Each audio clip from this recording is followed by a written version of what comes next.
എൻ്റെ പ്രിയ ദൈവമക്കളെ, ഇന്ന് നമുക്ക് യെശയ്യാ പ്രവാചകനിലൂടെ ദൈവം നമുക്ക് തരുന്ന വാഗ്ദാനങ്ങളെ ശ്രവിക്കാം. യെശയ്യാവ് 41:10. ഞാൻ നിന്നോട് കൂടെയുണ്ട്, ഭ്രമിച്ചു നോക്കേണ്ട, ഞാൻ നിന്റെ ദൈവമാകുന്നു.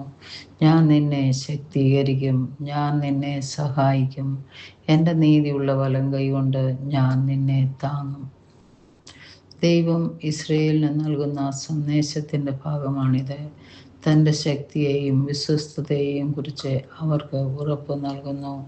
ഇസ്രയേലിൽ വെല്ലുവിളികൾ നേരിടുമായിരുന്നു. മറ്റു ജനതകളിൽ നിന്നുള്ള അടിച്ചമർത്തലിനെ ഭയപ്പെട്ടിരുന്നു. ദൈവം യെശയ്യാ പ്രവാചകനിലൂടെ അവരെ തിരഞ്ഞെടുത്തിട്ടുണ്ടെന്നും അവരെ സംരക്ഷിക്കുമെന്നും അവരെ ഓർമ്മിപ്പിക്കുന്നു. ദൈവജനത്തെ ആശ്വസിപ്പിക്കാനും അവർ ഒറ്റയ്ക്കല്ലെന്നും ദുരിത സമയങ്ങളിൽ അവൻ അവർക്ക് ശക്തിയെയും സഹായവും നൽകുമെന്നും ഉറപ്പു നൽകുന്നു. ഭയപ്പെടേണ്ട, ഞാൻ നിങ്ങളോടൊപ്പമുണ്ട്. ദൈവം തൻ്റെ ജനത്തോട് ഭയപ്പെടരുതെന്ന് കൽപ്പിക്കുന്നു. കാരണം അവൻ്റെ സാന്നിധ്യം അവരോടൊപ്പമുണ്ട്.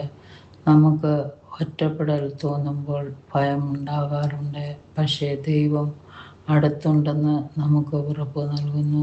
നിരാശപ്പെട്ട് എന്ന വാക്കിൻ്റെ അർത്ഥം നാം തളർന്നു പോകുമ്പോൾ ദൈവം നമ്മുടെ ദൈവമാണെന്നും പൂർണ്ണമായും നിയന്ത്രണത്തിലാണെന്നും നമുക്ക് ബലഹീനത തോന്നുമ്പോൾ നമുക്ക് ആവശ്യമായ ശക്തി നൽകുമെന്നും ദൈവം വാഗ്ദാനം ചെയ്യുന്നു. അതെ, ഞാൻ നിന്റെ പോരാട്ടങ്ങളിൽ സജീവമായി ഉൾപ്പെട്ടിരിക്കുന്നു എന്നതിൻ്റെ നേരിട്ടുള്ള ഉറപ്പാണ് ഇത്.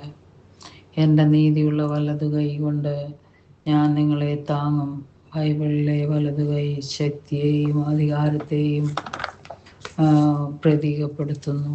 ദൈവത്തിൻ്റെ നീതി, അവൻ തൻ്റെ ജനത്തെ നീതിയും വിശ്വസ്തതയും കൊണ്ട് ഉയർത്തിപ്പിടിക്കുമെന്ന് ഉറപ്പാക്കുന്നു.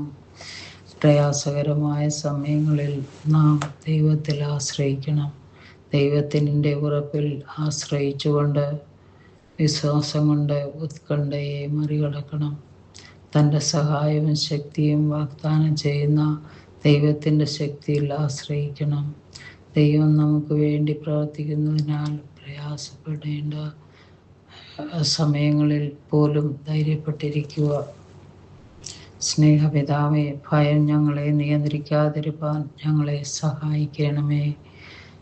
ശക്തിയും സഹായവും നൽകുന്നതിന് കർത്താവേ, അവിടുന്ന് എല്ലായ്പ്പോഴും ഞങ്ങളോടൊപ്പമുണ്ടെന്ന് വിശ്വസിച്ചുകൊണ്ട് ജീവിക്കുവാൻ ഞങ്ങളെ അനുഗ്രഹിക്കണമേ. യേശുവിൻ്റെ നാമത്തിൽ തന്നെ, ആമേൻ.